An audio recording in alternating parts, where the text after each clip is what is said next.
Bendirei o Senhor em todo o tempo, o seu louvor estará sempre nos meus lábios. Gloriar-se-á no Senhor a minha alma, os humildes o ouvirão e se alegrarão. Engrandecei o Senhor comigo, e todos a uma lhe exaltemos o nome. Amém. Bendito seja e exaltado seja o nome do nosso Deus. Mais uma vez nos conduz até a sua santa casa, para que juntos possamos prestar culto que só a Ele é devido. Para isso eu peço que você baixe a sua cabeça, feche os seus olhos, para que juntos iniciemos o nosso momento de culto em oração ao nosso Deus. Ó Senhor Deus grande, Deus soberano, o Deus triuno, o Pai, o Filho e o Espírito Santo, a Ti, ó Pai, seja toda a honra, toda a glória, todo louvor e toda a adoração pelos séculos dos séculos. Amém. Tu, ó Deus, que criaste todas as coisas, que sustenta a todas elas pela palavra do seu poder, que tudo dirige, preserva e governa, Senhor Deus, que criou a cada um de nós, as nossas famílias, o Senhor Deus, ó Pai, que imputou a fé no nosso coração, Senhor Deus, ó Pai, que nos deu graciosamente a salvação por intermédio de Cristo Jesus. A Ti, ó Pai, seja sempre o louvor e, como lemos, que Ele esteja para sempre nos nossos lábios até o fim de nossas vidas. E nós, então, dispostos, com os corações prontos e sinceros, então nos achegamos diante do Senhor para Te prestar culto, para louvarmos e engrandecermos o Teu nome, entoar louvores a Ti, para lermos a Tua palavra santa, autoritativa, inerrante, ela que nos corrige, nos exorta, que sempre nos mostra a direção no qual temos que seguir. Também, ó Pai, nos achegamos diante do Senhor para encontrar graça para socorro em ocasião oportuna, para encontrarmos perdão para os nossos pecados e também, principalmente, ó Pai, para ouvirmos da Tua voz, para sermos alimentados pela pregação da palavra do Senhor, a voz do Senhor, anunciada por intermédio do Teu servo. Que o Senhor Deus, ó Pai, então, no alto dos céus, nos conduza em todos os momentos deste culto. Que o Senhor Deus tenha misericórdia de nós, que o Teu Santo Espírito nos conduza em tudo que faremos aqui, em cada leitura, em cada cântico entoado. Separa, ó Pai, a nossa mente, o nosso coração, desliga de nós qualquer preocupação, qualquer pensamento com as coisas externas, com as coisas deste mundo. E cada um de nós aqui presente, desde o mais idoso até o menor deles, estejamos todos, ó Pai, com as mentes voltadas para o Senhor, e que assim, ó Pai, nós possamos prestar a Ti um culto racional, sincero, com coração sincero a Ti, ó Pai. Recebe, ó Pai, no alto dos céus o nosso louvor, a nossa adoração, como também nós Te rogamos que o Senhor Deus conduza em paz e segurança aqueles que ainda se dirigem até a Tua santa casa, ó Pai. Nos ajuda, tem misericórdia de nós, essa oração que nós fazemos, no nome do nosso Senhor e Salvador Jesus Cristo. Amém. Amém, amados irmãos. Eu peço que a amada igreja fique de pé em reverência à palavra do nosso Deus, onde juntos nós leremos o Salmo de número 32. Salmo de número 32. Nós faremos essa leitura de forma alternada.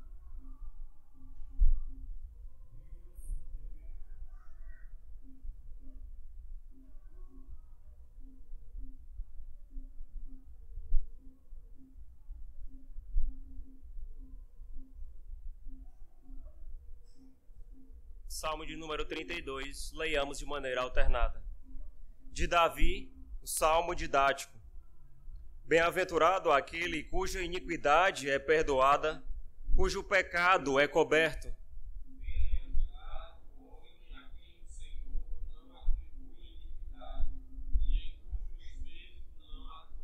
Enquanto calei os meus pecados, envelheceram os meus ossos pelos meus constantes gemidos todo o dia.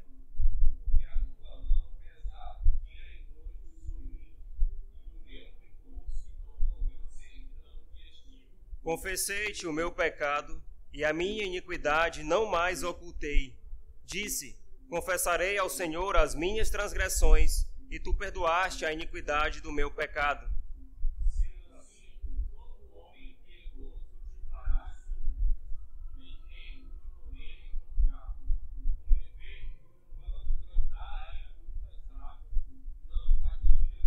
Tu és o meu esconderijo, tu me preservas da tribulação e me cercas de alegres cantos de livramento.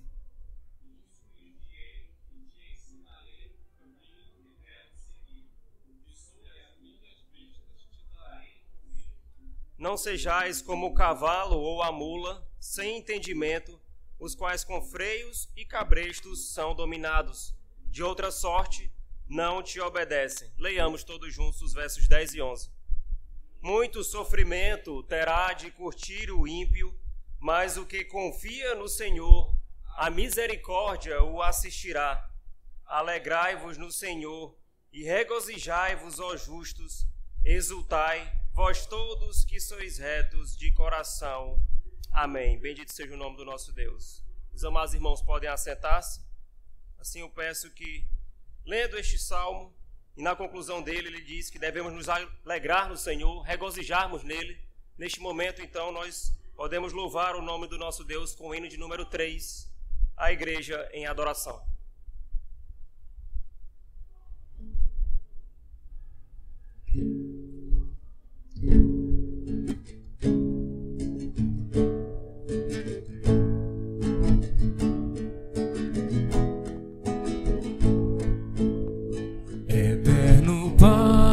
Teu povo congregado, humilde entoa o teu louvor aqui, no dia para o culto reservado, com esperança olhamos para ti, teu santo livro, ó grande Deus, tomamos com fé singela e reverente amor, e como atentos filhos procuramos ciência na palavra do Senhor.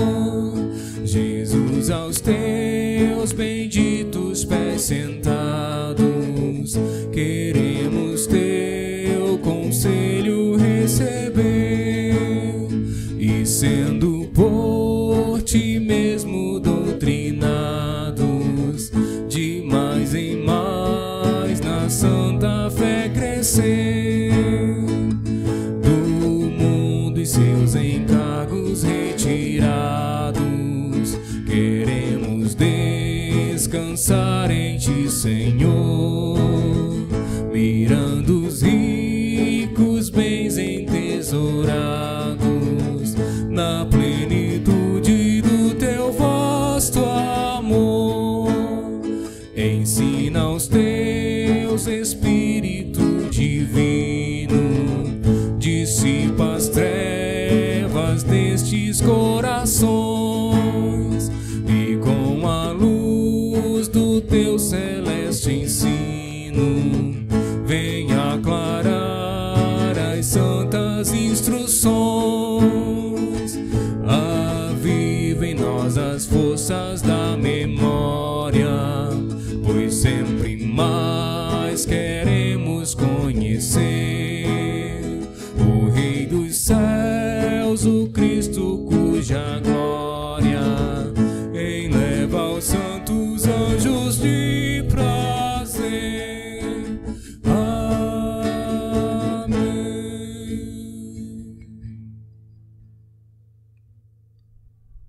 Amém.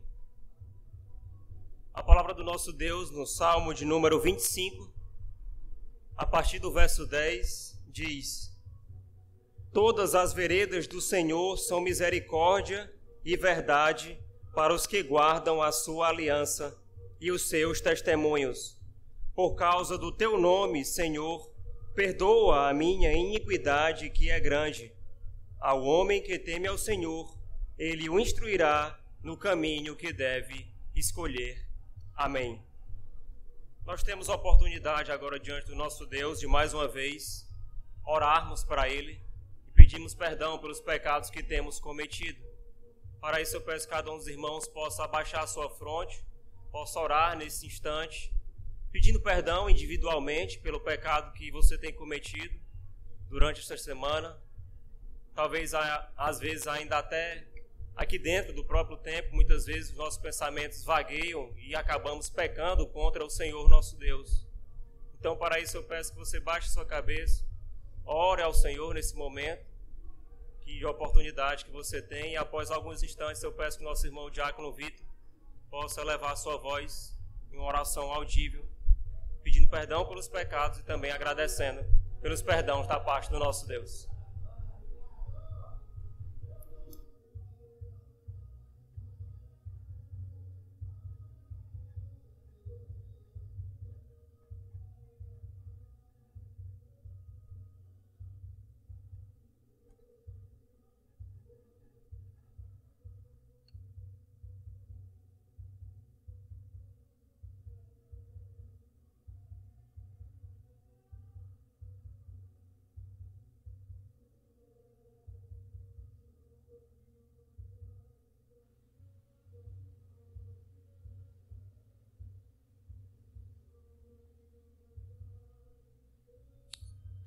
Ó Deus Santo, Criador dos céus, da terra, de tudo que neles há, aqui estamos, ó Deus, mais uma vez, povo do Senhor, contritos e, ó Deus, entristecidos por causa do nosso pecado, confessando diante de Ti, Senhor, os nossos pecados. Nós fazemos essa oração, ó Deus, porque sabemos que o perdão está com o Senhor. Só o Senhor é quem pode nos perdoar. Ó Deus, e nós nos dobramos diante do Senhor, compungidos pelo Teu próprio Espírito, ó Deus, que nos mostra que temos falhado, que necessitamos do Teu perdão. Ó Deus Santo, nós confessamos aqui individualmente os nossos pecados. Sabemos que o Senhor conhece cada um deles, Senhor. Mas nós, em obediência à Tua palavra, confessamos, ó Deus, e colocamos diante do Senhor, clamando pelo Teu perdão. Ó Deus, nós confiamos na Tua palavra, Senhor, que fala que por causa da fidelidade do Senhor, ao Senhor mesmo, Senhor, é que o Senhor nos perdoa. Que o Senhor age com misericórdia sobre nós. Ó Deus Santo, por isso que nós oramos, ó Deus, confiados, Senhor, nessa rica promessa, que é, ó Deus, imputada a cada um de nós através do sangue de Cristo, que foi derramado lá naquela cruz, Senhor, que sofreu, ó Deus, o preço cabal do pecado, Senhor, para que assim nós pudéssemos ter a vida, Senhor, e nos achegar diante do Teu trono, diante do trono da Tua graça, e orarmos ao Senhor e apresentarmos diante do Senhor a nossa confissão, a nossa súplica, Senhor.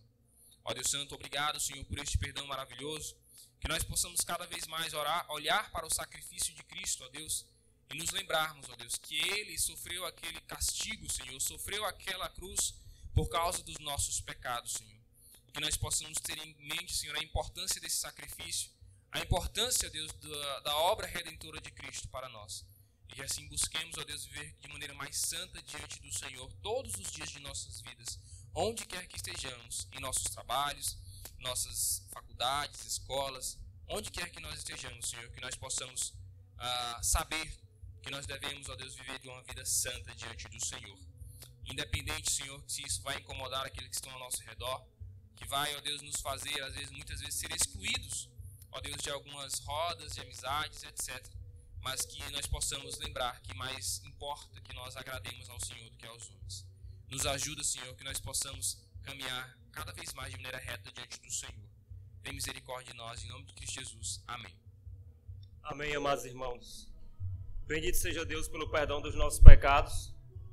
E tendo sido perdoados os nossos pecados, eu peço que você então fique de pé mais uma vez em reverência à palavra do nosso Deus, nesse momento de louvor e adoração a Ele, para que juntos leiamos o Salmo de número 95, dos versos 1 até o verso 6.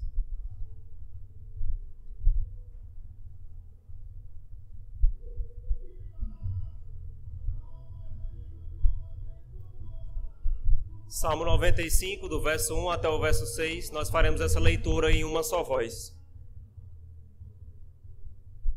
Leiamos. Vinde, cantemos ao Senhor com júbilo, celebremos o rochedo da nossa salvação. Saiamos ao seu encontro com ações de graças, vitoriemo-lo com salmos, porque o Senhor é o Deus supremo e o grande Rei acima de todos os deuses. Nas suas mãos estão as profundezas da terra e as alturas dos montes lhe pertencem. Dele é o mar, pois ele o fez, obra de suas mãos, os continentes. Vinde, adoremos e prostremo-nos, ajoelhemos diante do Senhor que nos criou. Amém. Amém. Bendito seja o nome do nosso Deus. Agora nós louvaremos o nome desse Deus com o Salmo de número 24 e também com o cântico A Minha Alma Engrandece ao Senhor. Peço que você cante com todo o seu fôlego, com todo o seu vigor, o nome, exaltando o nome do nosso Deus.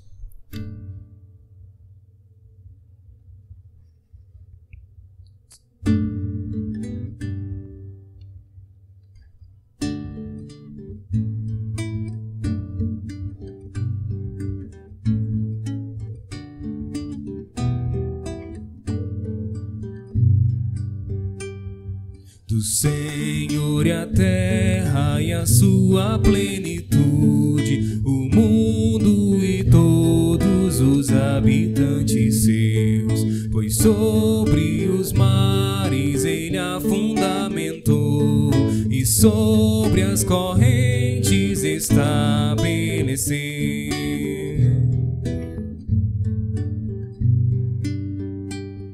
Quem, pois, subirá para o monte do Senhor, ou quem estará no seu santo lugar? Aquele que é limpo de mãos e coração, não ama a vaidade, enganoso não é.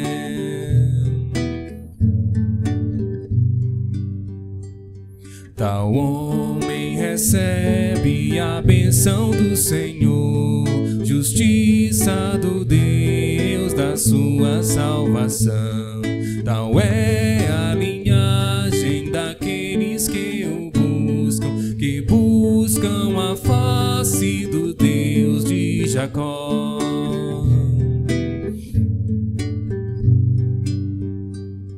Erguei já, ó portas, as vossas cabeças, portais eternais, levantai-vos ao Rei, a fim de que entre ali o Rei da glória. Portais eternais, levantai-vos ao Rei.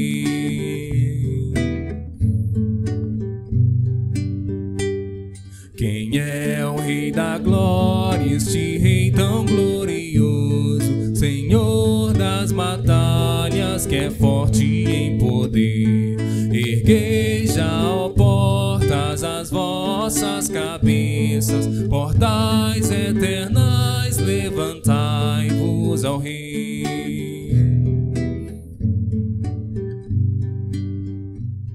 A fim de que entre ali o Rei da glória. Portais eternais, levantai-vos ao Rei. Quem é o Rei da glória, este Rei tão glorioso? Ele é o Rei da glória das hostes, Senhor.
Poder tem feito grandes coisas.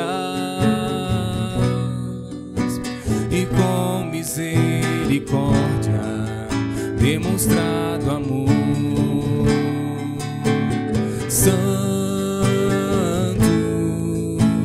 Santo, Santo és, Senhor. Santo, Santo, Santo és, Senhor. Minha alma engrandece ao Senhor, meu espírito se alegra em Deus, meu Salvador, pois com poder tem feito grandes coisas e com misericórdia demonstrado amor. Santo, Santo, Santo és, Senhor. Santo, Santo, Santo és, Senhor. Tem enchido nossas lâmpadas com o óleo do Espírito, tem feito sua vide florescer. Tem enchido nossas lâmpadas com o óleo do Espírito, tem feito sua vide florescer. Santo, Santo és, Senhor. Santo, Santo, Santo és, Senhor.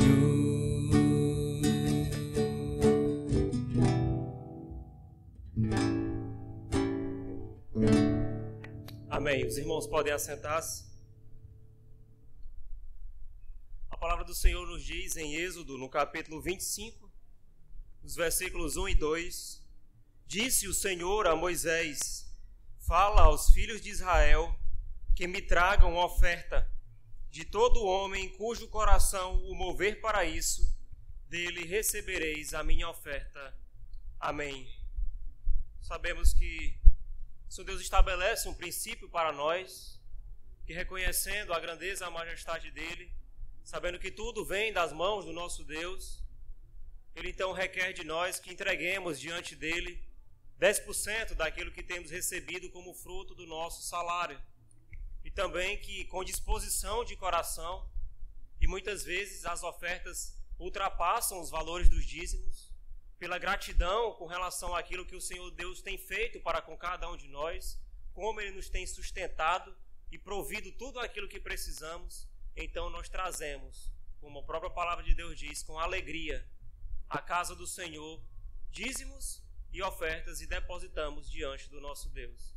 Então, se você veio preparado nessa noite, que assim então você possa fazê-lo com alegria e com disposição de coração, enquanto nós entoamos o hino de número 58, Ofertas.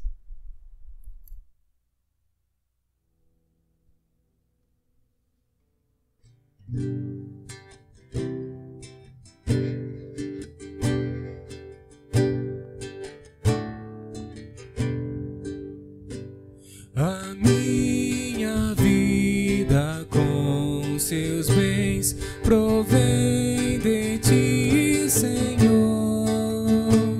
Saúde, veste, abrigo e pão são dons do teu amor.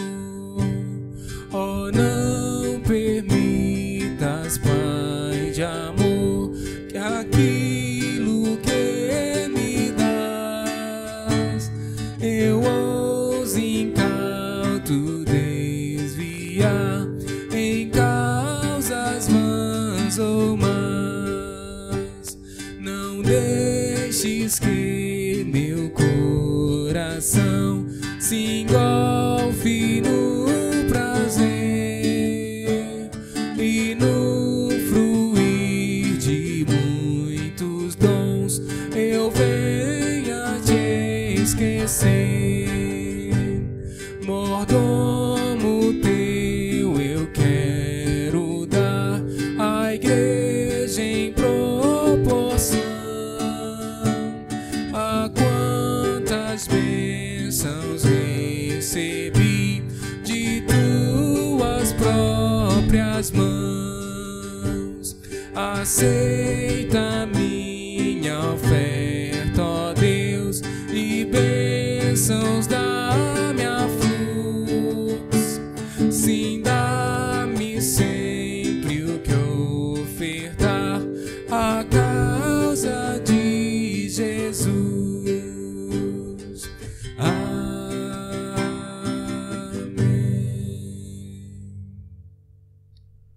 Oremos mais uma vez.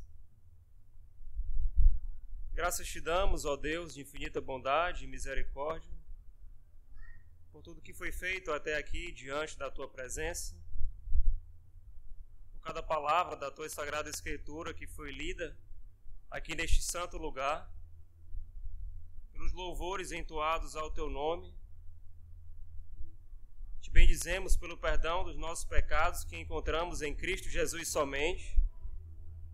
Nós também, ó Pai, te agradecemos pela oportunidade que temos de aqui dentro da tua casa, diante do Senhor, o Deus dos exércitos, de trazermos ao Senhor os nossos dízimos e as nossas ofertas. Nós fazemos isso, ó Pai, com o coração pronto e sincero diante do Senhor, guiados pelo teu Santo Espírito, certamente, e te pedimos, ó Pai, que o Seu Deus no alto dos céus receba todo o nosso louvor, receba também toda a nossa gratidão. Certamente reconhecemos que tudo vem das Tuas mãos, Senhor, tudo aquilo que temos. Nós fomos criados por intermédio do Teu poder. A nossa vida é um ato gracioso da parte do nosso Deus, que é revelado de maneira maior ainda, com muito mais graça e plenitude na salvação em Cristo Jesus, a despeito dos nossos pecados. E te bendizemos ainda assim, porque mesmo como homens falhos, o Senhor Deus ainda assim como um Pai amoroso, um Pai bondoso, tem sustentado o teu povo. O Senhor Deus nos tem dado o que comer todos os dias, não nos tem faltado o pão nosso de cada dia. O Senhor Deus nos tem dado o que vestir, o Senhor Deus nos tem dado saúde, tem guardado a nossa vida. O Senhor Deus tem fornecido meios para que alcancemos o nosso sustento através do trabalho das nossas mãos, e isso de maneira coerente com aquilo que o Senhor Deus mesmo requer. Por isso, ó Pai, nós te agradecemos. Que o teu povo, ó Pai, então, seja sempre constrangido a isso, a agir com fidelidade para com o nosso Deus, como a tua palavra mesmo diz. Como Abraão assim o fez, deu o dízimo de tudo quanto recebeu diante do Senhor, que assim também o façamos de tudo aquilo que recebamos, que possamos entregar primeiramente, como as primícias daquilo que recebemos, entregar do nosso melhor ao Senhor. Que a sua igreja, ó Pai, seja constrangida a isso, para que sejamos sempre fiéis, para que não somente parte do nosso povo seja fiel, mas que possamos bendizer o teu nome, que 100% da nossa igreja tem agido de maneira fiel para com o Senhor. Nos ajuda, ó Pai, nisto.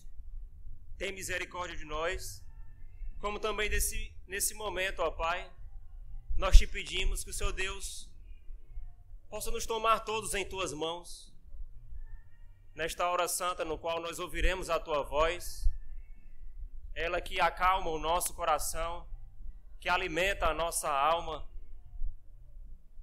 que anima a nossa alma, que renova o nosso vigor. Ó Pai, Seu Deus, nós te pedimos, Seu Deus, fale mais uma vez conosco, ó Pai, como já tem feito durante todos esses anos. O Seu Deus, então, mais uma vez, venha nos alimentar com a meditação, com a pregação santa da Tua palavra, ó Pai. Para isso, como já te pedimos, toma-nos nas Tuas mãos. Toma a nossa mente, o nosso coração cativo diante do Senhor, a despeito de qualquer influência externa, para que estejamos com as nossas mentes voltadas a Ti e assim então sejamos edificados através da pregação da Tua palavra. Dentro deste propósito, te pedimos a iluminação do Teu Santo Espírito sobre o nosso irmão seminarista Hugo, naquilo que o Teu próprio Santo Espírito já o preparou para a ministração nessa noite. Que o Teu Santo Espírito então o conduza com intrepidez, com ousadia, com a firmeza no qual a Tua palavra mesmo requer, na pregação e no anúncio do Evangelho de Cristo Jesus para a salvação de pecadores. Ajuda-nos, ó Pai, nisso. Abençoa o Teu servo. Sê conosco durante esse momento. A oração te fazemos no nome do nosso Senhor e Salvador Jesus Cristo. Amém. Eu convido então o nosso irmão seminarista Hugo para que assuma o púlpito na pregação da palavra do nosso Deus.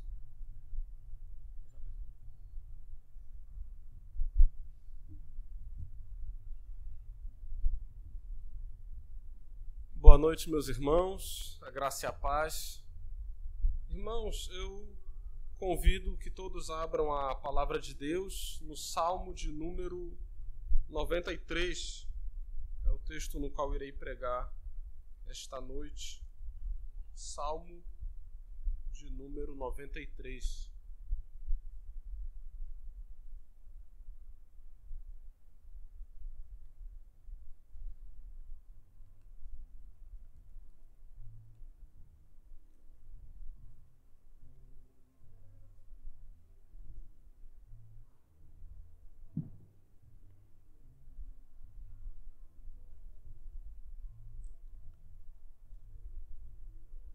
Eu lerei o texto, peço que os irmãos acompanhem atentamente a leitura que será feita. Salmo 93, os 5 versículos desse salmo.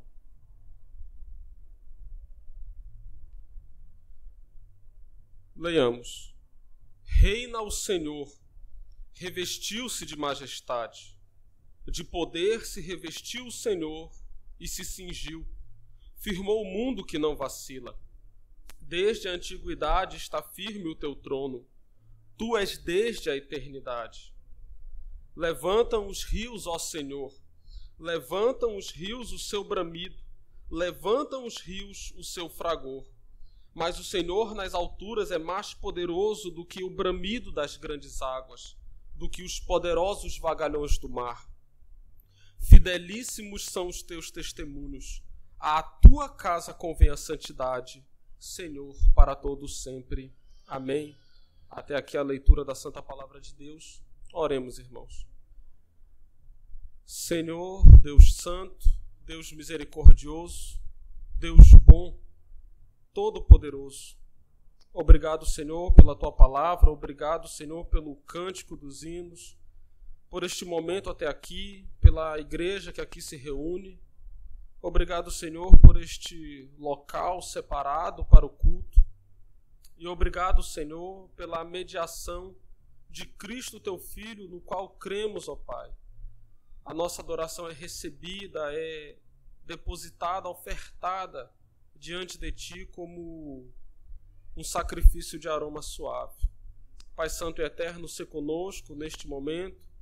Dai-me servir-te de fato e de verdade como voz tua, ó Pai, neste momento.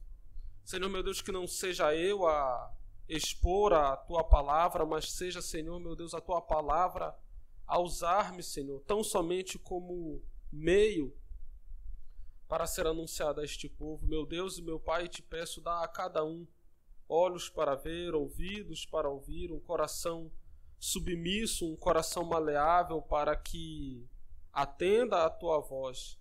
E assim, meu Deus, em tudo te glorifique. Eu peço a Ti, eu oro no santo nome de nosso Senhor e Salvador Jesus Cristo. Amém. Irmãos, o tema do sermão que eu irei pregar hoje é o poder e a majestade de Deus. Se os irmãos perceberem, é o mesmo título que a Sociedade Bíblica do Brasil deu a esse salmo, o poder poder e a majestade de Deus. Mas nesse caso não se trata de preguiça do seminarista, né, que não quis ter o trabalho de elaborar um título. A questão é que conforme eu fui escrevendo, conforme eu fui trabalhando em cima desse texto, eu percebi que eles foram muito felizes na escolha desse título. Eu até quis colocar o título como A Igreja Diante do Poder e da Majestade de Deus. Mas eu percebi que esse título ele tiraria o foco do texto. E eu entendo, irmãos, que a intenção do Espírito Santo, ao inspirar esse texto, era justamente nos colocar, era gerar em nós um deslumbre do poder, desse poder e dessa majestade. Mais do que descrever a reação do homem diante desse poder e dessa majestade, era justamente gerar a reação adequada diante desse poder e dessa majestade. Então, é isso que nós buscaremos apreender, entender essa noite. É isso que é o meu desejo e, creio eu, a intenção do Espírito Santo ao inspirar esse texto. Que diante dele nós nos deleitemos, diante da verdade de que Deus é majestoso e todo-poderoso, nós nos maravilhemos. Irmãos, e esse salmo ele está dentro da 4ª divisão do livro de Salmos. O livro de Salmos ele é dividido em 5 livros, e aqui do capítulo 90 ao capítulo 106, nós temos o 4º livro. Mas alguns estudiosos eles vão dizer que do 93 ao 100 nós temos uma subdivisão, que vai tratar justamente de Deus como o verdadeiro soberano, o monarca de fato justo, bom, excelente, misericordioso e fiel. E diante de tudo isso, irmãos, passemos agora ao texto. Eu lerei, conforme eu for lendo, eu vou explicando aos irmãos e, por fim, irei buscar fazer aplicações para as nossas vidas. Versículo 1 e 2, então, nos diz a palavra de Deus: reina o Senhor, revestiu-se de majestade, de poder se revestiu o Senhor e se cingiu, firmou o mundo que não vacila. Versículo 2: desde a antiguidade está firme o teu trono, tu és desde a eternidade. Irmãos, e aqui o que nos é apresentado é Deus como rei sobre todo o mundo, aquele que rege, que governa com poder toda a criação. Primeiramente, é dito que o Senhor ele se reveste de majestade, ou seja, ele se cobre, ele se envolve de modo a demonstrar que ele é de fato rei, que a ele pertence a dignidade real. É como um rei com todos os seus aparatos. Nós, é verdade, dificilmente vemos isso hoje em dia, né? Os nossos governantes, eles se vestem como pastores, né? Seminarista Eliseu, como bancários talvez. Nós não reconhecemos os nossos governantes tão somente pelas vestes, pela maneira como eles se revestem, o termo que é usado no Salmo. Talvez, dependendo da esposa do seminarista, pode ser que ele esteja até mais bem vestido que um governante, que um deputado. Mas nós tivemos há pouco tempo, em 2003, a oportunidade de ver um rei com todos os seus trajes, com todos os seus apetrechos reais. o rei Carlos III, outrora o príncipe Charles, ele foi coroado ali na Inglaterra, foi transmitido eu não sei se passou na televisão, eu vi depois alguns vídeos no YouTube mostrando a cerimônia. E ali nós tivemos a oportunidade de ver o que é um rei com esses seus trajes, com essas suas vestes. A luva branca, uma luva branca de couro que simboliza a pureza e a justiça. Um manto de linho dourado que simboliza a nobreza daquele homem. Uma capa escarlate que simboliza o governo e a autoridade. Um colar militar da cavalaria, que é uma ordem lá na nobreza da Inglaterra, também dando a entender que não só um líder político, mas ele também seria um líder militar, seria também um líder do exército. E com tudo aquilo ali, o que se tentava demonstrar, irmãos, é que naquele momento, de fato e de direito, ele estava sendo entronizado. A ele pertencia a majestade. E por fim, eu acredito que de modo mais chamativo possível, uma coroa de ouro maciço, cravejada em pedras, colocada na cabeça do rei, e então a cerimônia está concluída. Uma coroa avaliada atualmente em 318 milhões de reais. Mas a verdade, irmãos, é que tudo aquilo, toda essa cerimônia e todas aquelas vestes não passava de uma ilusão de ótica, um embuste. Debaixo daquelas vestes portentosas havia um homem fragilizado pela idade, um homem com os dedos inchados pela artrite. A mídia inglesa ela é cruel, ela percebe cada detalhe. Um homem que tinha um câncer em desenvolvimento, que em menos de um ano foi publicizado essa situação. Ou seja, aquilo tudo não passava de uma capa, algo que era uma máscara, na verdade seria a expressão mais clara. Uma máscara que por trás havia um homem fraco e falho. É semelhante também aos irmãos, eu acredito que acompanharam o caso do ex-presidente Joe Biden lá nos Estados Unidos.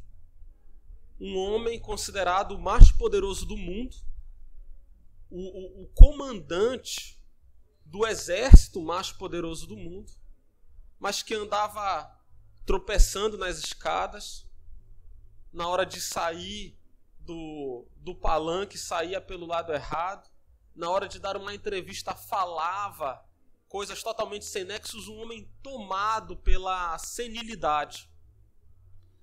Uma saúde muito mais precária do que os nossos velhinhos ali do interior do Maranhão, que nós conhecemos muito bem no último ano. Mas com o nosso Deus, irmãos, não é assim. Com o nosso Deus há perfeita harmonia entre aquilo que é revelado e aquilo que Ele é. A majestade do nosso Senhor ela é revelada na criação, como os irmãos eles podem muito perceber no Salmo de número 19, somente os 2 primeiros versículos que dizem: os céus proclamam a glória de Deus, e o firmamento anuncia as obras das suas mãos. Um dia discursa a outro dia, e uma noite revela conhecimento a outra noite. O versículo 3 também. Não há linguagem, nem há palavras, e delas não se ouve nenhum som. Versículo 4 também, irmãos. No entanto, por toda a terra se faz ouvir a sua voz e as suas palavras até os confins do mundo, somente até aqui. Irmãos, a Bíblia também nos diz que ele abençoa os animais para que eles se reproduzam, que ele lhes dá o alimento, que ele impõe um limite aos mares, que ele rege os ventos, que ele preside os dilúvios.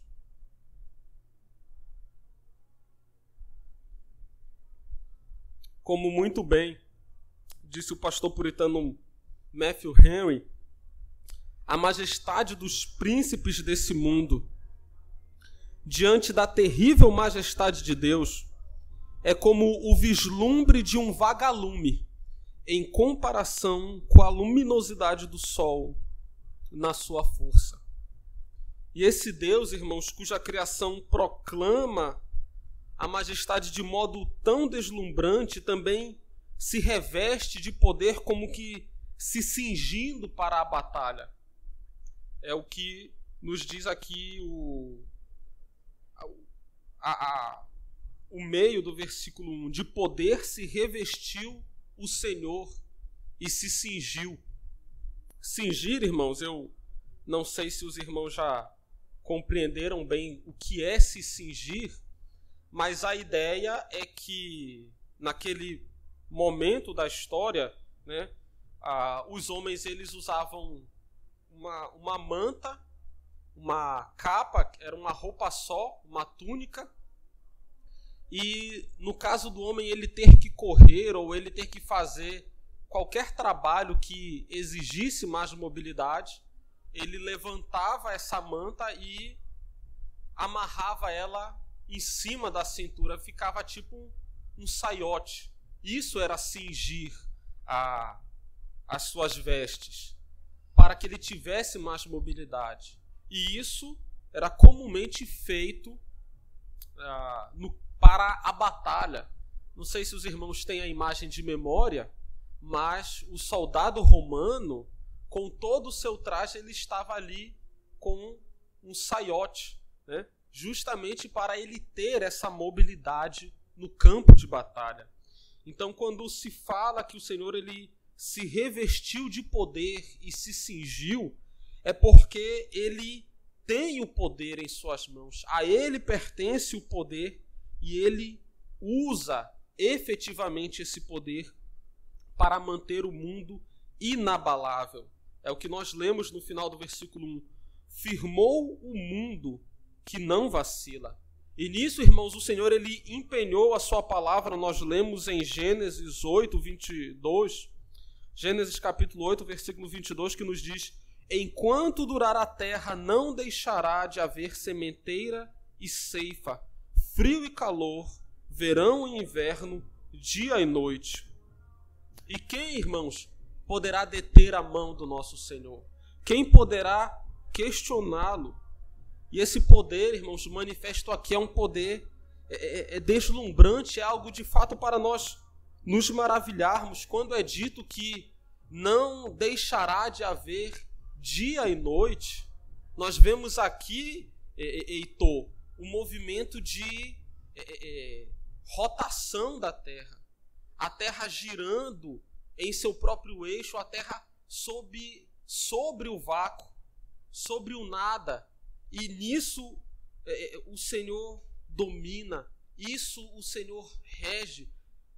Quando se fala que não deixará de haver sementeira e ceifa, frio e calor, verão e inverno, a gente tem em mente então o movimento de translação da Terra.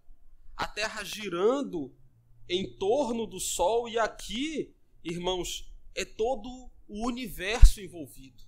Todo o cosmos está sob o domínio do Senhor. Quando ele empenha a sua palavra, aqui não é só o nosso mundo de fato. Quando aqueles primeiros crentes ouviram esse texto, eles deviam pensar somente no chão no qual eles pisavam. Mas hoje nós olhamos para esse texto de forma muito mais magnífica, nós contemplamos a grandiosidade do poder de Deus. É o que Isaías nos falará no capítulo 40, versículo 26. Isaías, capítulo 40, versículo 26, que nos diz: levantai ao alto os olhos e vede, olhem para as estrelas. Quem criou estas coisas? Aquele que faz sair o seu exército de estrelas. E aqui, quando ele fala de exército, é em referência a todos os corpos celestes, todas bem contadas, as quais ele chama pelo nome, por ser ele grande em força e forte em poder, nenhuma só vem a faltar. Cada grão, irmãos, um grãozinho de meteoro que nós vemos, né, que nós chamamos de estrela cadente, que queima no céu, irmãos, está sob a majestosa providência do nosso Deus. Mas não é só nisso que o nosso Deus ele se distingue dos governantes terrenos. Os monarcas desse mundo, eles são coroados geração após geração. E nós vemos isso, a própria Escritura testemunha muito disso nos livros de 1ª e 2ª Reis, 1ª e 2ª Crônicas. Nós lemos a respeito do reinado de Davi, que foi um reinado de força e poder, mas Davi depois morre e o reino passa a Salomão, um reinado de glória, um reinado de riqueza, de demonstração de majestade. Mas também Salomão morre. Depois vem Roboão, depois Abias, depois Asa e assim por diante. Mais uma vez, nós podemos usar como exemplo a monarquia inglesa. A Rainha Elizabeth, ela reinou por mais de 70 anos, irmãos. Ela viu muitas coisas, ela viu países convulsionarem, ela viu a própria Inglaterra se reerguer, se firmar depois de ser destruída, passar pela guerra mais terrível que esse mundo já viu. Ela viu a Guerra das Maldivas, uma guerra do seu país contra a Argentina.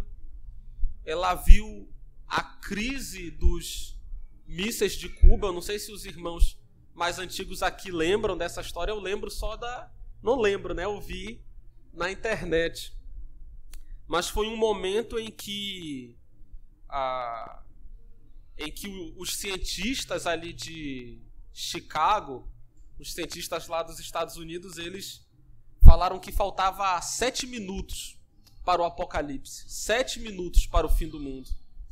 E o país dela estava ali bem no meio do fogo cruzado. Mas por fim, essa senhora também morreu, irmãos, e o seu trono esteve vazio até que o próximo mortal o assumisse. Quanto ao nosso Deus, porém, é dito que o seu trono está firme desde a antiguidade.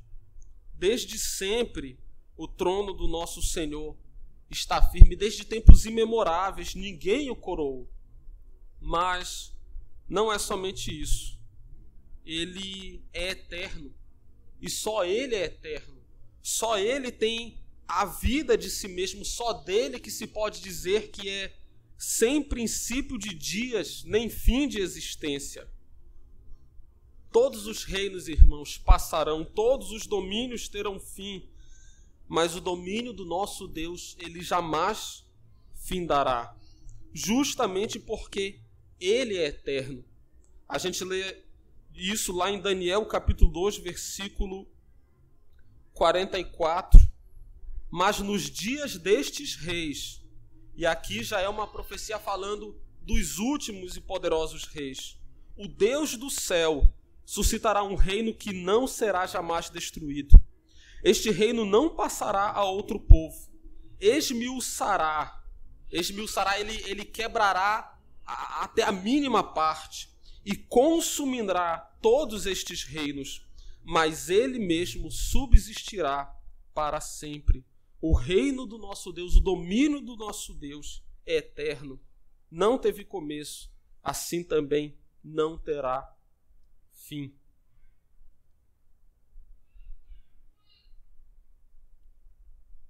E ainda no versículo 2, é dito que o que está firme desde a eternidade é o seu trono.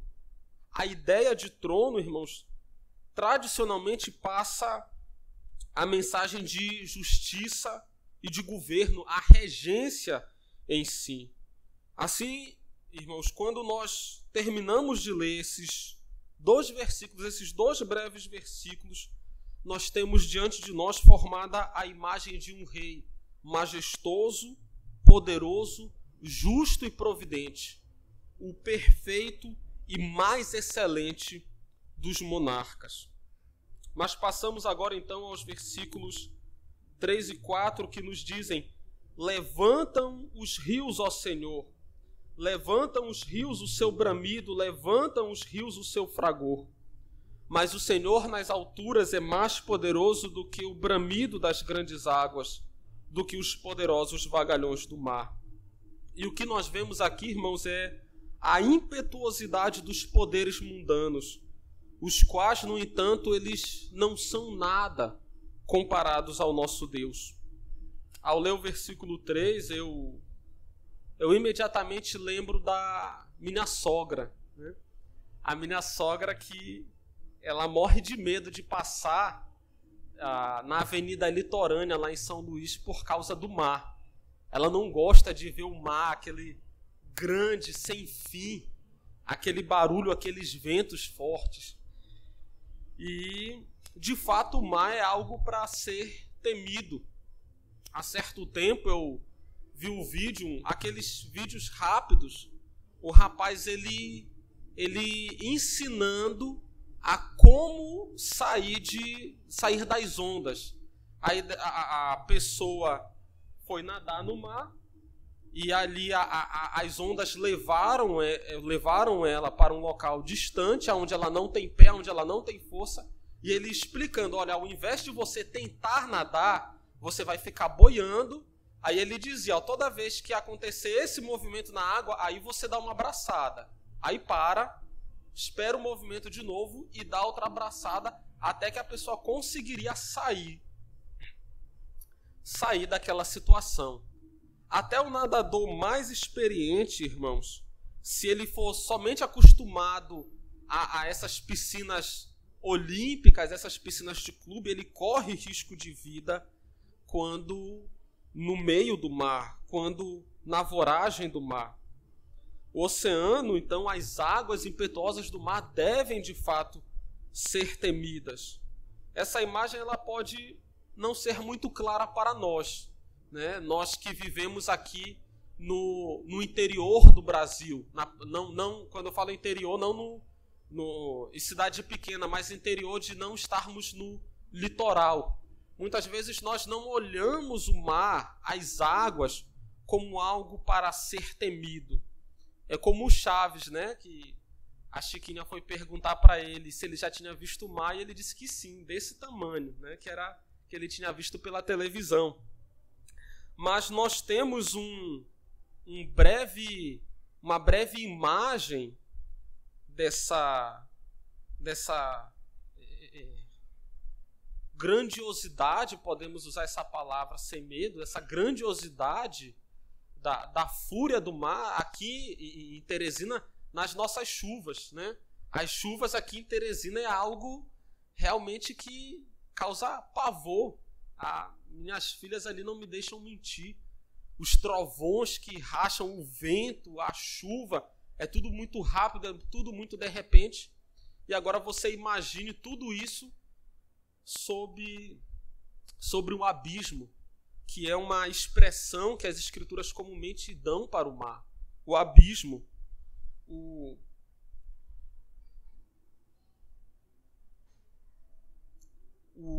autor, o escritor Herman Melville, do famoso livro Moby Dick, ele tenta passar essa imagem. Ele escreve o livro num momento em que não havia televisão para que as pessoas do interior do país tivessem visto o mar. Então ele tenta, da forma mais clara possível, descrever o que é o oceano, o que é uma tempestade no oceano.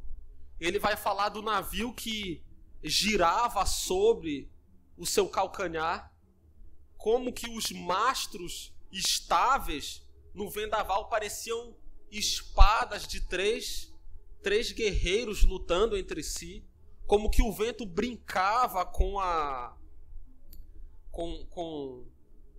os panos ali, com as velas do navio. E ele escreve, irmãos, de forma muito vívida: não apenas o mar é um inimigo que o homem não conhece, como também é hostil aos seus filhos. Pior do que o anfitrião persa que assassinou seus convidados, não poupa sequer as criaturas que ele mesmo gerou. Do mesmo modo como a tigresa selvagem, que a saltar na selva esmaga seus próprios filhotes, o mar arremessa até mesmo as baleias mais poderosas contra as rochas e as deixa ali lado a lado com os destroços de navios. Não há piedade que o governe, nem outra força que o domine, exceto a dele próprio.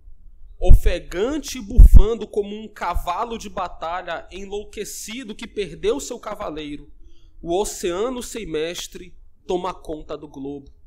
E assim também, mais conhecido de nós, o poeta Fernando Pessoa diz: ó mar salgado, quanto do teu sal são lágrimas de Portugal. Irmãos, aqui ele está falando justamente da quantidade de portugueses que o mar tragou, de quantos que morreram nas águas do mar. O mar, de fato, ele é a mais nítida expressão que nós podemos ter de ira, descontrole e impetuosidade. E o texto nos diz: levantam os rios, ó Senhor, levantam. E aqui, irmãos, eu preferiria a tradução correntes. Não sei se o irmão Eliseu vai me dar um puxão de orelha depois, ele que já está no 3º ano, né? Mas seriam: levantam as correntes, ó Senhor, levantam as correntes de água, ao seu bramido, levantam as correntes do seu fragor. Justamente porque no versículo 4 vai deixar muito claro que se refere ao mar e não às águas calmas que a gente vê quando passa ali, né, na ponte para Timon. Não são aquelas águas calmas de um rio, são as águas impetuosas das correntes marítimas, irmãos. E há aqui uma discussão entre os comentaristas. Essas águas impetuosas são somente uma analogia aos inimigos do povo de Deus, no caso, naquele contexto, o Império Babilônico ou o Império Medo-Persa, ou se refere mesmo às águas, às forças do caos, às forças da destruição naturais desse mundo. O versículo 4, irmãos, deixa muito claro que o Senhor é mais poderoso. Então, independente, eu acho que a gente não precisa ficar com um ou outro entendimento. A questão é que, sejam quais forem os poderes deste mundo, sejam os governantes ímpios, sejam os terroristas que ainda hoje perseguem a igreja na África e no Oriente Médio, sejam mesmo as forças bravias da natureza, o Senhor, ele é mais poderoso. O Senhor, ele é soberano. A despeito das horripilantes ondas do mar, a despeito do seu barulho apavorante, quem é mais poderoso do que o Senhor? Eu penso aqui nos discípulos, lá em Marcos capítulo 4, quando Cristo ele fala ao vento e ao mar: cala-te, emudece, e aquelas águas se acalmam, como se nada tivesse acontecido, irmãos. Poder sobre o impetuoso mar, sobre os fortes ventos.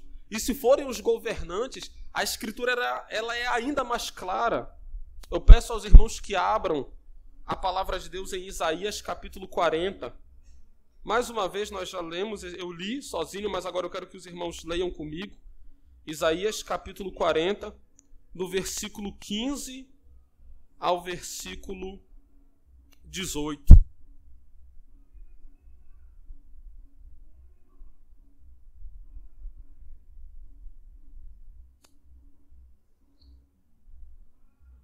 Isaías capítulo 40, do versículo 15 ao versículo 18.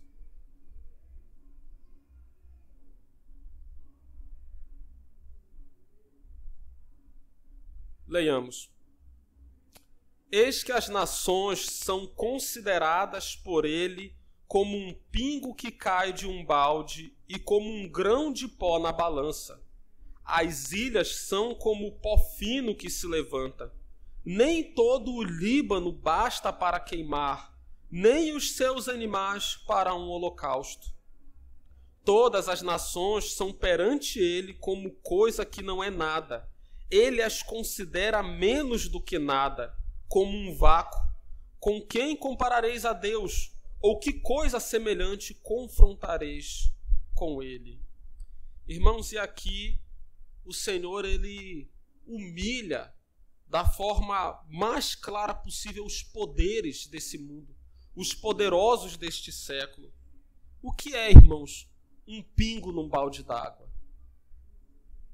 O que é um grão de pó na balança? O que é, irmãos, o vácuo? Final do versículo 17. Menos do que nada, como um vácuo. É justamente isso, nada. É como o pó levantado pelo vento. De vez em quando aparece um menino, né, que anda arrastando o pé e fazendo poeira. Essa é a imagem das nações diante do nosso Deus. Ele, sim, é todo-poderoso. É Ele quem mantém o mundo estável. É Ele quem põe termo às águas. É Ele quem tem poder, não somente para matar, como muitos países têm e propagandeiam isso, mas Ele tem poder para matar e lançar no inferno. Ele, sim, deve ser temido. Nós chegamos, então, irmãos, ao versículo 5, que nos diz: fidelíssimos são os teus testemunhos. À tua casa convém a santidade, Senhor, para todo sempre. E aqui nos é declarado duas maneiras como Deus ele revela o seu governo, a sua igreja, e ainda que brevemente, irmãos, nos mostra a resposta que nós devemos expressar diante dessa majestade que é manifesta a nós nessa noite. Primeiramente, é dito que os testemunhos do Senhor são fidelíssimos, ou como diz a versão King James, eles são muito certos, ou seja, são seguríssimos. Ou como traduziu João Calvino, são singularmente verídicos, ou seja, não existe coisa que possua em maior grau a qualidade de ser verdadeiro do que a palavra de Deus. É o que nós lemos no Salmo 19. Nós já lemos o Salmo 19, a primeira parte. Agora, o Salmo 19 ele é dividido em duas partes. A primeira declarando a glória de Deus na natureza, e a partir do versículo 7 declarando a glória de Deus na sua palavra, o seu domínio, a perfeição da sua palavra. E nós lemos Salmo 19, versículo 7. A lei do Senhor é perfeita e restaura a alma. O testemunho do Senhor é fiel e dá sabedoria aos simples. Os preceitos do Senhor são retos e alegram o coração. O mandamento do Senhor é puro e ilumina os olhos. E assim por diante, irmãos. A mais bela, a mais perfeita forma do Senhor revelar a sua majestade e o seu governo é na sua lei, na sua palavra dirigida ao seu povo, para que o seu povo viva do modo como nós lemos aqui no Salmo 19, no versículo 7 de modo perfeito, no versículo 8 de modo reto, ainda no versículo 8 de modo puro. E assim ele prossegue: o temor do Senhor é límpido, os juízos do Senhor são verdadeiros, são mais desejáveis do que ouro, mais do que ouro, muito ouro depurado, e são mais doces que o mel e o destilar dos favos. Não existe forma mais perfeita, ainda que a criação ela seja bela, que nós nos deslumbremos diante dessa criação. A lei do Senhor, o testemunho do Senhor, é a forma mais perfeita dele expressar a sua majestade e o seu poder, e assim ele se revelou à sua igreja. Mas, irmãos, todos os atributos, toda a perfeição e o poder de Deus que nos é revelado nesses versículos também nos constrangem ao que é dito lá em Levítico, capítulo 19, versículo 2, que diz: fala a toda a congregação dos filhos de Israel e dize-lhes: santos sereis, porque eu, o Senhor vosso Deus, sou santo. É como eles, no versículo 5 do Salmo 93, fidelíssimos são os teus testemunhos, à tua casa convém a santidade. Diante dessa majestade, diante desse poder, diante da fidelidade do Senhor, nós somos constrangidos à santidade. E o salmista ele fala especificamente do momento de culto, momento semelhante a esse, irmãos, que nós estamos nos dedicando agora à santidade desse momento, à reverência e temor, assim, irmãos, como a oferta dos nossos corações e das nossas mentes devem ser feitos visando a glória do Senhor. Todas as coisas das quais eu já falei, toda a grandiosidade e poder de Deus culmina neste momento, nessa ocasião aqui, poucos metros quadrados, irmãos, nesse bairro Cidade Jardim, nós estamos participando do acontecimento mais importante em todo o mundo, em todo o universo, justamente, irmãos, por isso. E é justamente por isso que o salmista ele conclui explodindo em louvor. Eu não sei porquê, depois eu vou perguntar para o professor Jefté, mas a versão English Standard Version, né? Ainda bem não, né? Mas o professor de inglês não veio hoje, então a gente arrisca. Mas a versão padrão americana diz: ó Senhor. A King James Version também, ó Senhor. Calvino, quando ele faz a tradução dele, ele traduz ó Yahvé. Não sei porque a nossa tradução não colocou essa expressão, ó Senhor. Mas eu vou dar crédito às outras versões, até mais recentes, e a de Calvino mais tradicional. Nós temos duas opções. E eles mostram o salmista irrompendo em louvor.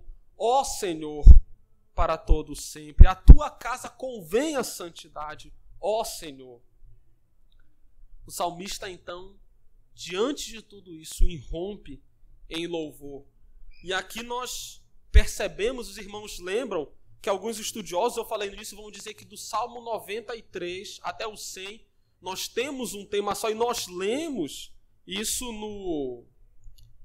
na liturgia do culto, no Salmo 95, dos versículos 1 ao 6, quando ele diz: vinde, cantemos ao Senhor com júbilo, celebremos o rochedo da nossa salvação, saiamos ao seu encontro com ações de graças, vitoriemo-lo com salmos, porque o Senhor é o Deus supremo e o grande rei acima de todos os deuses. Nas suas mãos estão as profundezas da terra, e as alturas dos montes lhe pertencem. Dele é o mar, pois ele o fez, obra de suas mãos os continentes. Vinde, adoremos e prostremo-nos, ajoelhemos diante do Senhor que nos criou. Irmãos, é a primeira parte do versículo 7. Ele é o nosso Deus, e nós povo do seu pasto e ovelhas da sua mão. Nós temos motivo mais do que suficiente para proceder como é dito do versículo 1 ao 6. Nós devemos, irmãos, diante de todas essas verdades, nos deslumbrar, nos maravilhar. Nós devemos, irmãos, estar assombrados diante da grandeza desse Deus. Mas eu gostaria, então, concluída a elucidação, a explicação do texto, de passar a algumas breves aplicações.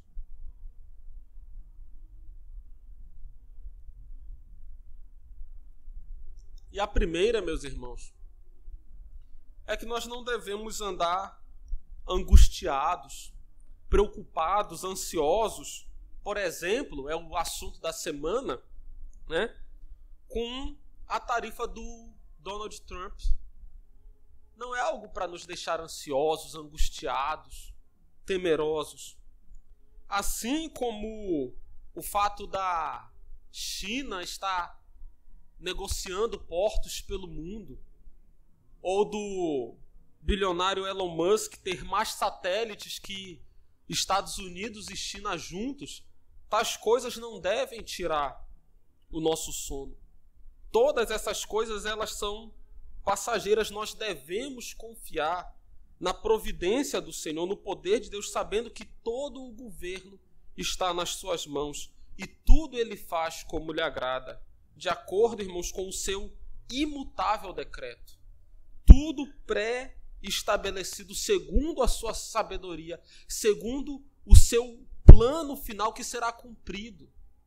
Quem poderá frustrar os seus desígnios? Nós sabemos, irmãos, que ninguém pode frustrar os desígnios de Deus.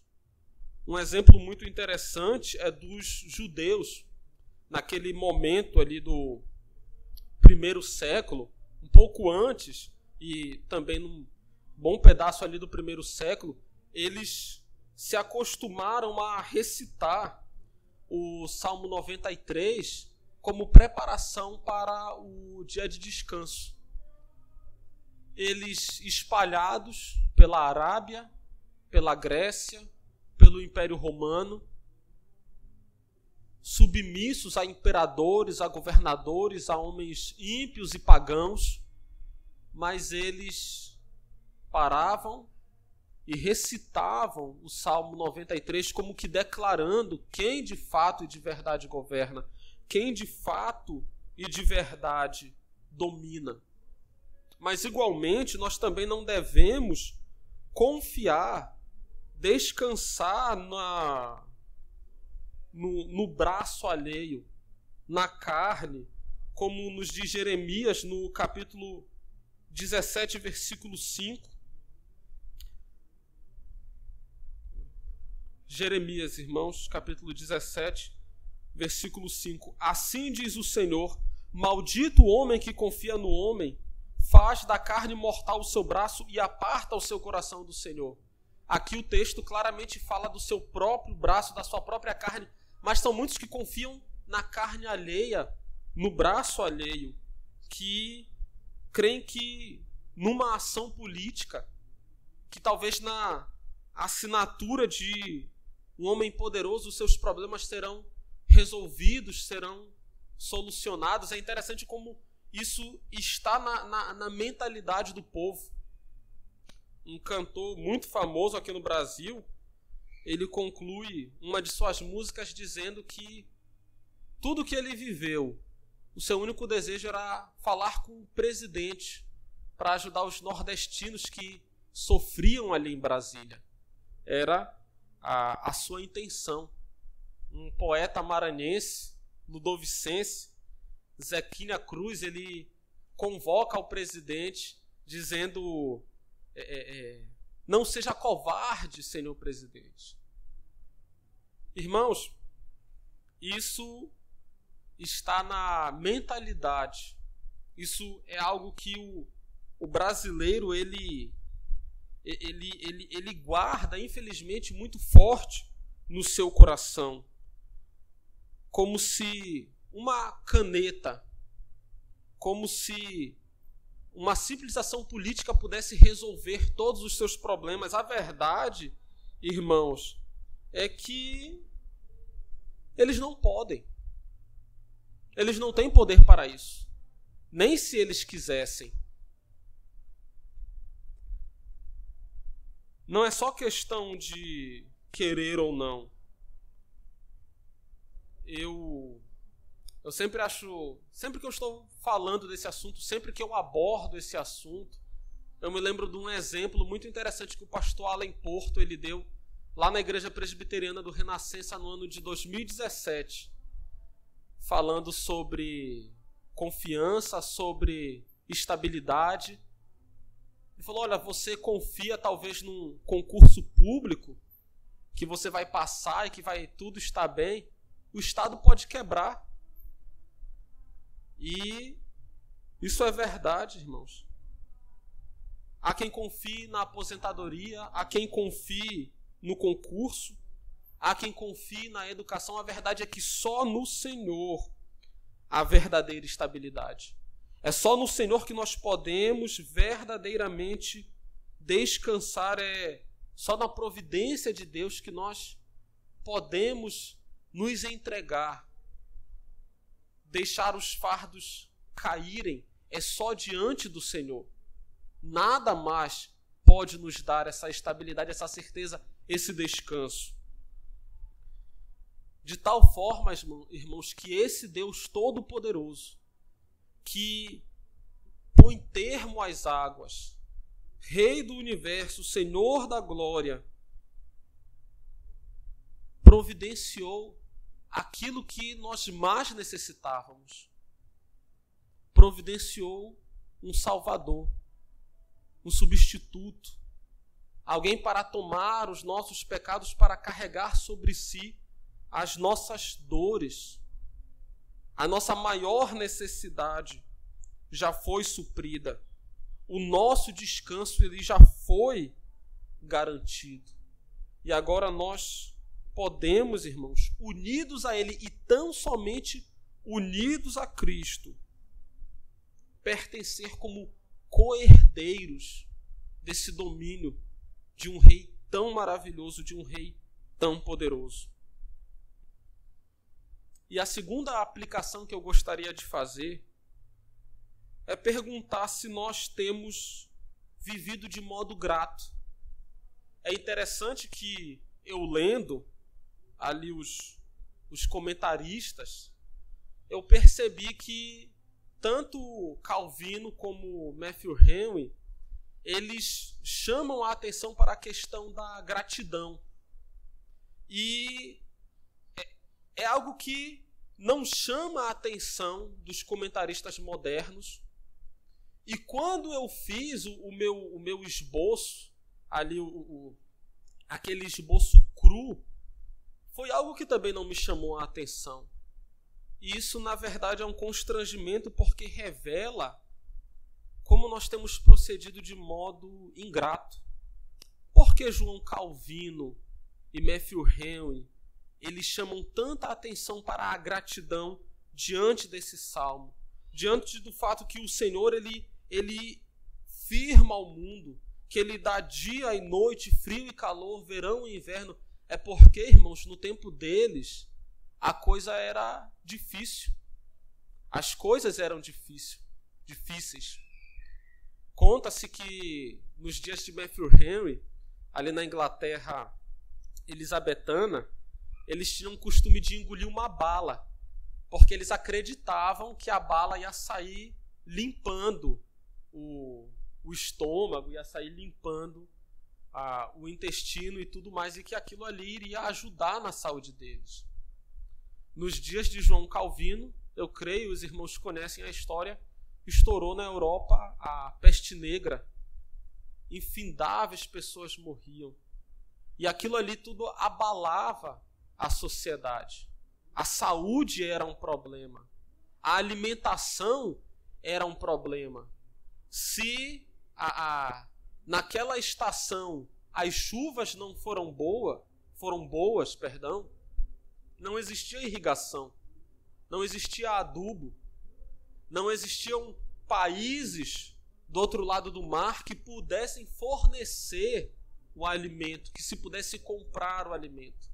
As coisas eram muito difíceis, então saber que o Senhor regia o universo, que Ele estava no controle das estações e de tudo mais, era um motivo de gratidão, era motivo de descanso, era motivo de confiar no Senhor. E o impressionante é que as facilidades deveriam gerar em nós muito mais motivo de gratidão. Mas, infelizmente, tanto da minha parte, quanto da parte dos estudiosos contemporâneos, a gratidão simplesmente passou batido diante desse texto. Irmãos, oremos ao Senhor clamando por perdão e que Ele nos faça de fato e de verdade viver de modo grato. Que Ele nos faça de fato e de verdade sentir e expressar essa gratidão. E a terceira aplicação que eu gostaria de fazer é que nós somos convocados a santificar o nome do Senhor em seu culto. Esse momento aqui, irmãos, não é um momento qualquer. Não é uma reunião semanal de um grupo de religiosos. Não, irmãos, aqui nós estamos adorando ao Senhor que requer que nós estejamos aqui. Nós não somos convidados para o culto solene, nós somos convocados ao culto solene. O domingo não é para nós, o domingo é para Ele. E isso tem muitas implicações. Implicações desde você trazer a sua garrafinha, para não ter que estar indo lá atrás, tomar água durante o sermão, durante a liturgia. A liturgia que é o momento que você vai louvar ao Senhor, que é o momento em que você vai confessar os seus pecados ao Senhor. Os irmãos são ativos na liturgia, assim como são ativos nesse momento, empenhando suas atenções, empenhando seus olhos e ouvidos. É óbvio, irmãos, que eu não vou dizer aos irmãos, por exemplo, que você não deve almoçar feijoada e comer sarapatel de lanche antes de vir ao culto. Mas nós somos constrangidos a ter essa prudência. Nós devemos, irmãos, ter em mente que tudo na semana e que tudo neste dia separado para o Senhor culmina no culto. Culto que deve ser santificado, prestado de modo santo ao Senhor, louvando com toda a nossa capacidade, como o seminarista Eliseu nos falou essa noite, ofertando com toda a liberalidade. E assim, irmãos, vivendo de fato e de verdade, não somente nas coisas mais visíveis, mas nos mínimos detalhes, e aqui principalmente, santificando o nome do Senhor. Eu não me recordo quem foi que falou, mas é algo que muito me constrange, que a santificação do domingo, ela começa na segunda-feira. E esse deve ser o nosso objetivo. Essa deve ser a nossa intenção e o nosso proceder. E por fim, irmãos, concluindo, eu fico imaginando, como eu já disse, aqueles discípulos de Cristo maravilhados, estupefados diante de um homem que simplesmente ordenou e o mar se acalmou. E a divindade realmente é algo para nós nos maravilharmos. Se as águas com justiça nos fazem temer, quanto mais nós deveríamos temer a majestade do Senhor expressa no Salmo 19, no Salmo 95, como nós lemos, em Isaías 40. Essas verdades, elas são motivo, irmãos, para nós ficarmos encantados, cheios de admiração e assombro, fascinados pela glória de Deus. E é por isso, como eu iniciei, que eu não quis formular ali um tema para o sermão que tirasse o foco da glória. A minha intenção, que eu creio, como disse aos irmãos, a intenção do Espírito Santo ao inspirar esse salmo era que, ao lê-lo, nós nos maravilhássemos, ficássemos impactados com a tamanha majestade de Deus.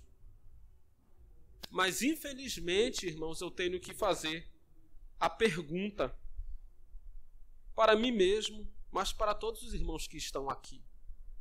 Depois de 10, 20, 30 anos de crente, essas magníficas verdades a respeito do nosso Deus, elas prosseguem nos impressionando, elas ainda são um motivo de maravilhamento.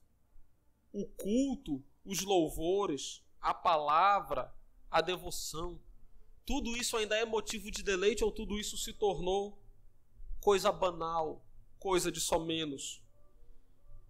Isso é algo que verdadeiramente nos preocupa. O teólogo Benjamin Warfield, ele nos diz, falando dos seminaristas, mas uma palavra que serve para todos nós, acostumados, tendo o culto e a adoração entrado numa rotina semana após semana, nós corremos o risco de nos cansarmos de Deus. Isso não pode acontecer, irmãos.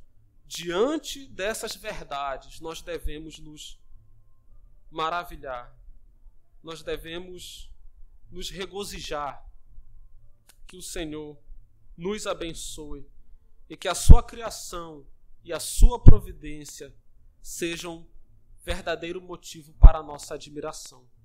Amém. A palavra está com nosso irmão seminarista Eliseu.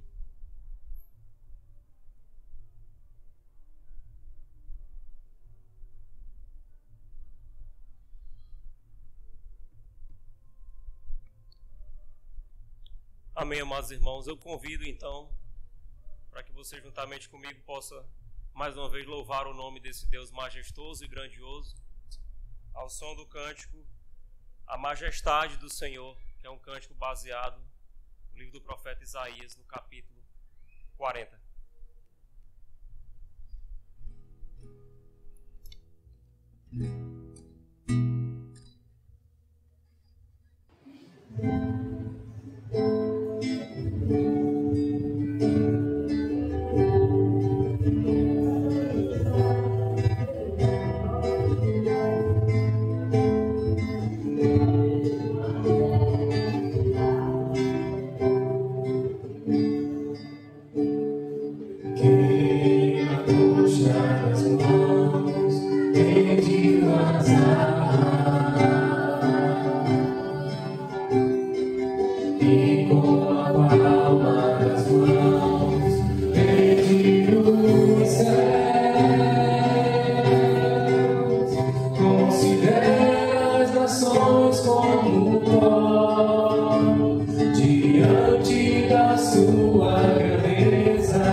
E pelo nome chamou.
Amém. Bendito seja o nome do nosso Deus.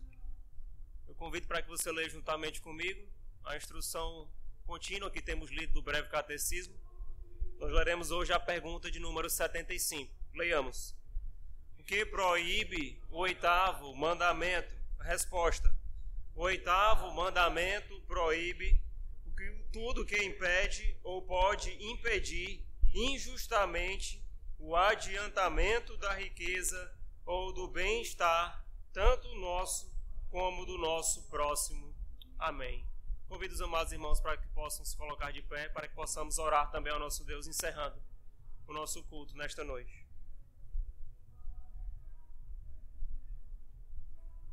Ó Senhor, Deus grande e soberano, como é bom, ó Pai, para nós podermos nos achegarmos na Tua santa casa, podermos louvar e bendizer o Teu nome, cantar louvores a Ti, ao Deus Altíssimo.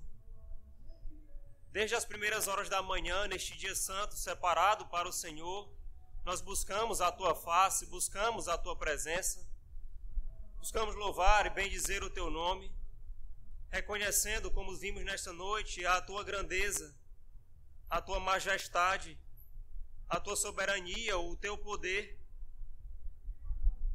Ajuda-nos, ó Pai, a confiarmos no Senhor, Tu, ó Deus, que é a nossa rocha. Ajuda-nos a que o cântico entoado dos nossos lábios não seja apenas algo que foi falado, mas algo que é realmente vivido por nós, que a nossa alma possa realmente engrandecer ao Senhor, que o nosso espírito possa exultar e se alegrar no Deus da nossa salvação, ó Pai. Ajuda-nos, ó Pai, nisto.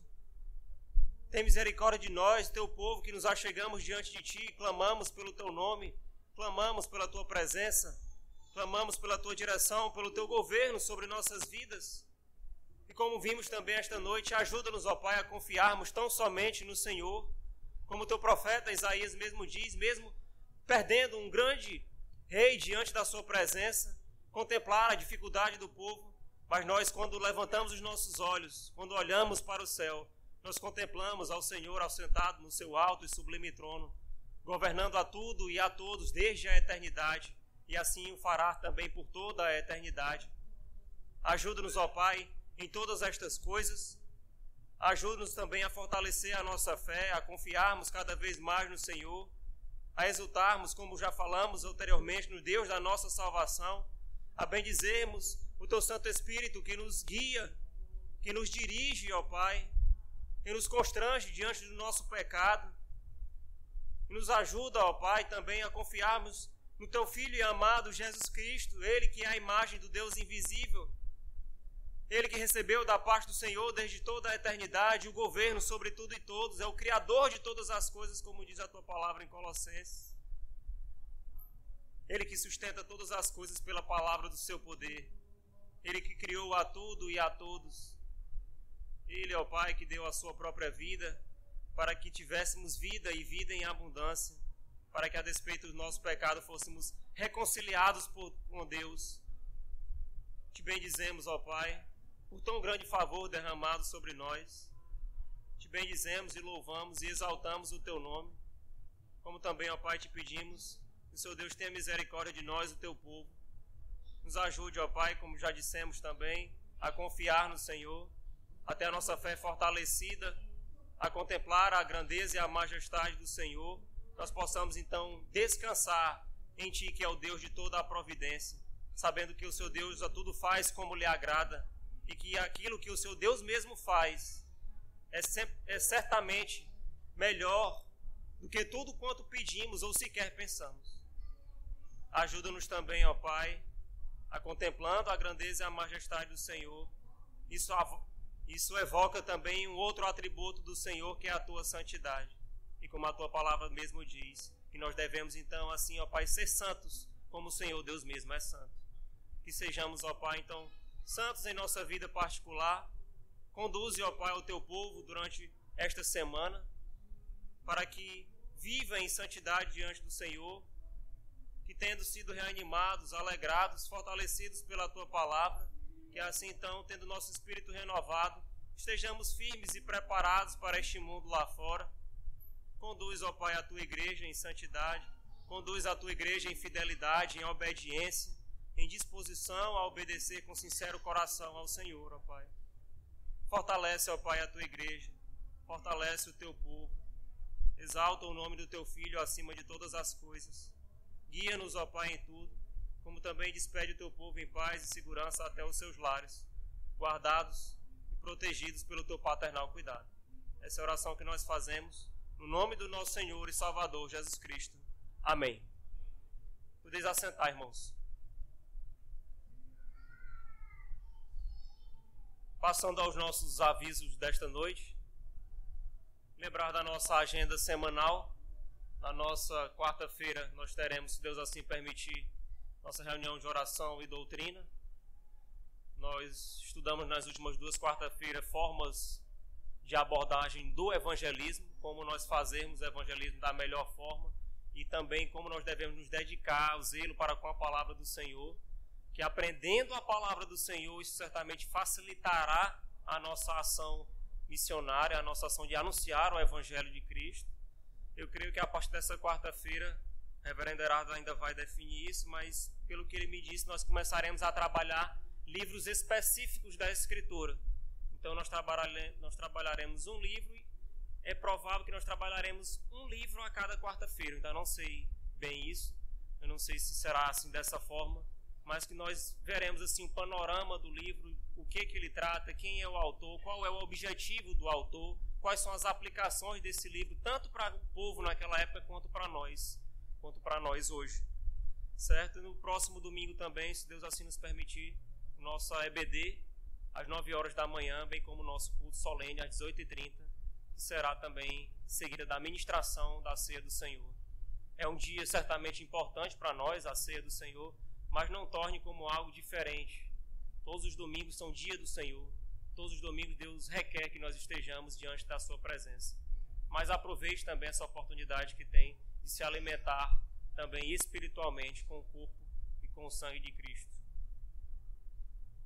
Nosso encontro de homens de valor, sábado às 19 horas, ainda será definido também o local. A princípio será aqui na igreja, mas há uma possibilidade dele ser feito na casa do nosso irmão Juniel.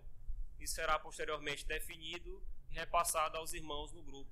Então convoco a todos os homens que, dentro da sua disponibilidade de trabalho e saúde, que possam também se fazer ali presentes na nossa reunião. Nos dias 26 e 27 de julho nós teremos a nossa escola bíblica de férias. Eu peço que os irmãos que ainda não se voluntariaram, que assim o façam, para que nós possamos desenvolver esse trabalho. nós teremos, se eu não me engano, um dia de evangelismo. Aí eu creio que no sábado, acho que nós teremos a atividade aqui na igreja com essas crianças, e também nós teremos essa atividade no domingo pela manhã, certo? Teremos a EBD normalmente, mas também teremos uma atividade especial para elas. Não tendo mais nada a tratar, eu só gostaria de chamar a irmã da SAF, que vai trazer uma singela homenagem, certo? Eu não sei se a senhora tem alguma mensagem a falar. Pronto. Boa noite, irmãos. 9 de julho foi o dia do diácono, né? E eu gostaria de chamar os nossos diáconos à frente, tá bom? Para a gente prestar uma singela homenagem.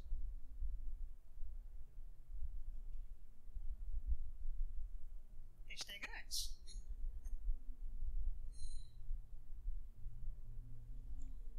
Bom, queridos irmãos Vitor e Mendes, a palavra de Deus nos lembra em 1 Timóteo 3, 12 e 13 que o diácono seja marido de uma só mulher e governe bem os seus filhos e a própria casa, né? Pois os que desempenham bem o diaconato alcançam para si mesmos justa preeminência e muita intrepidez na fé em Cristo Jesus. E é com base nessa verdade que nós celebramos a vida de vocês hoje. Sabemos que o ministério de um diácono muitas vezes é exercido no silêncio, nos bastidores, sem aplausos, mas nunca passa desapercebido diante de Deus. Vocês têm sido colunas firmes, instrumentos de consolo, de ajuda, de serviço e de testemunho.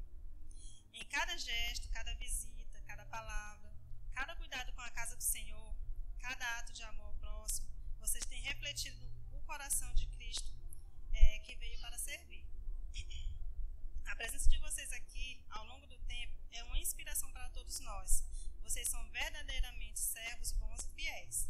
Por isso, nesta noite, como igreja, queremos expressar nossa gratidão com essa singela homenagem, né, simples, diante da grandeza do chamado de vocês, mas vem do fundo dos nossos corações.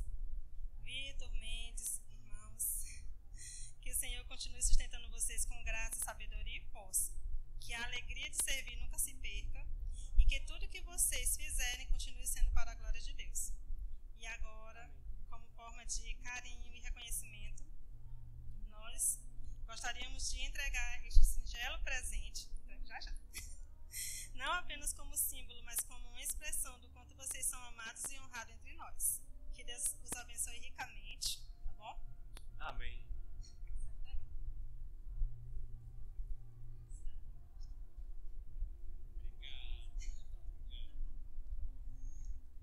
Agora o irmão Eliseu vai fazer uma oração por vocês, tá?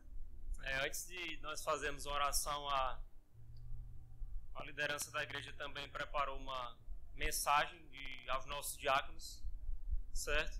Por providência de Deus, não foi nada combinado, mas é o mesmo texto no qual a irmã leu, que é o texto que se encontra em 1 Timóteo, no capítulo 3, no verso 13, e diz: pois os que desempenharem bem o diaconato alcançam para si mesmos justa preeminência e muita intrepidez na fé em Cristo Jesus. Se os irmãos recordarem, esse contexto aqui era um contexto de dificuldade na igreja de Éfeso, certo? Os homens se levantavam contra a liderança da igreja e Paulo, como um bom animador que é, ele traz uma palavra tanto aos presbíteros quanto aos diáconos para trazer alegria, para renovar o ânimo deles, mesmo em meio às dificuldades no qual eles enfrentavam ali naquele local. Então ele traz um encorajamento nesse verso 13 ao diaconato. E é isso então que nós fazemos aqui hoje aos irmãos, a função tão importante que os irmãos desempenham diante da nossa igreja. E eu quero que os irmãos lembrem disso, é uma função tão importante quanto o presbiterato é. E o presbiterato envolve tanto os presbíteros, discentes, quanto docentes, que são os pastores. É um ofício que foi estabelecido pelo próprio Deus diante da necessidade da sua igreja. Então esse texto diz para nós que os que desempenharem bem o diaconato, ou seja, que não somente cumprem o seu dever, mas o fazem com dedicação, com excelência, com fidelidade e com honra para com o nosso Deus. E esses então que servem com essa diligência recebem duas bênçãos da parte do nosso Deus. Recebem uma bênção tanto individualmente quanto uma bênção coletiva. A primeira que é trazida e o resultado nós já vemos e contemplamos aqui, é o reconhecimento do próprio corpo de Cristo ao trabalho desempenhado pelos irmãos. Quando a palavra de Deus diz então que eles alcançarão para si mesmos justa preeminência. Então, diante do corpo de Cristo, diante das ovelhas do Senhor, vocês terão uma posição de respeito e de honra, não apenas de glória própria, pois a glória é dada somente a Deus, mas vocês serão tidos em alta consideração pela Igreja de Cristo, pelo bom trabalho que tem desempenhado diante dela. E isso é um grande privilégio e bênção para vocês, poderem serem honrados pelo povo de Deus. A segunda coisa que é prometida como bênção para os irmãos é a intrepidez na fé em Cristo Jesus. O primeiro benefício certamente é muito gratificante para nós, podemos receber honra e reconhecimento da nossa fidelidade para com o Senhor, do exercício dos irmãos que servem aqui nesta congregação por muitos anos, mas certamente que esse segundo benefício é ainda mais gratificante, eu creio, para os irmãos, pois ela não é focada apenas nos homens, mas em Cristo, como vocês agora terão muita intrepidez na fé em Cristo Jesus. O exercício fiel do diaconato de vocês, meus irmãos, é um caminho para o crescimento espiritual. E o termo tem implicações na própria confiança que vocês têm em Cristo Jesus. Certamente que os irmãos já são crentes, são fé, têm fé em Cristo Jesus. Isso é fato diante de todos nós. Mas a implicação maior, a recompensa maior com relação a isso, é que o seu trabalho fiel terá um fortalecimento ainda maior da parte do nosso Deus para com vocês. Vocês terão a sua fé fortalecida. E certamente não há ninguém melhor para depositar essa fé do que no nosso Senhor e Salvador Jesus Cristo. Então, o nosso desejo, a nossa oração esta noite é que os irmãos continuem a desempenharem com fidelidade, a exercerem com dedicação o diaconato como têm exercido, e que por sua fé fortalecida, então, vocês caminhem cada vez mais com Cristo e tenham um relacionamento cada vez mais íntimo com Ele. Lembrando sempre que o nosso modelo sempre é Jesus Cristo. O nosso modelo para servir é Cristo Jesus. E certamente que os irmãos têm servido abundantemente aqui nesta igreja. Em Marcos, no capítulo 10, no verso 45, diz: pois o próprio Filho do Homem não veio para ser servido, mas veio para servir e dar a sua vida em favor de muitos. Todo diácono fiel reflete o ministério fiel do nosso Senhor e Salvador Jesus Cristo, no serviço fiel em servir ao seu povo. Deus promete a vocês honra, mas Ele promete principalmente firmeza na fé. Que Ele mesmo então os abençoe e os capacite cada vez mais. Amém. Eu gostaria de pedir então ao nosso irmão Hugo para que possa vir fazer uma oração nesse momento de gratidão ao nosso Deus pela vida dos nossos irmãos diáconos. Oremos.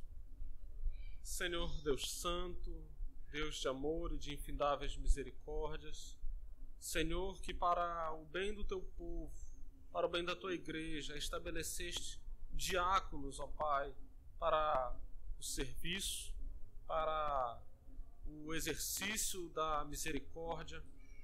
Senhor, meu Deus, meu Pai, para que os teus servos, ministros do Evangelho, pudessem atentar à oração e à proclamação da palavra.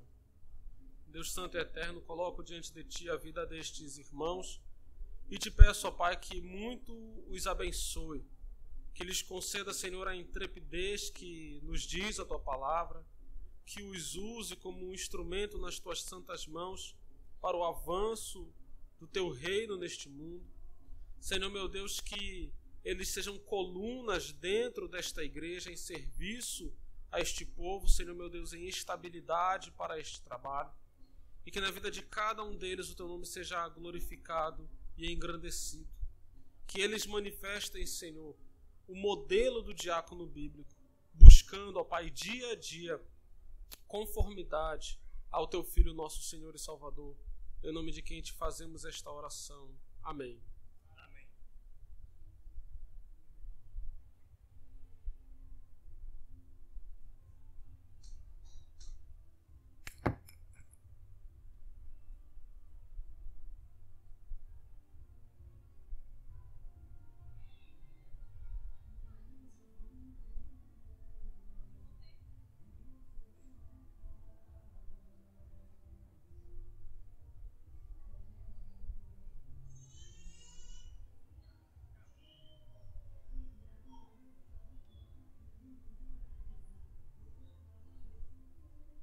Tendo findado, irmãos, em oração silenciosa, nós nos despedimos na graça e na paz do nosso Senhor e Salvador Jesus Cristo.